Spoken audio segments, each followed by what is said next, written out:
श्रीं क्लीं श्रीं कुबेराय अष्टलक्ष्मी मम गृहे धनं पुरय पुरय नमः।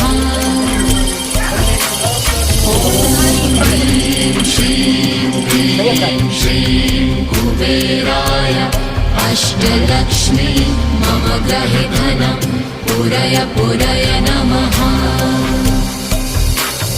ॐ ह्रीं श्रीं क्लीं श्रीं कुबेराय अष्टलक्ष्मी मम गृहे धनं पुरय पुरय नमः। ॐ ह्रीं श्रीं क्लीं श्रीं कुबेराय अष्टलक्ष्मी मम गृहे धनं पुरय पुरय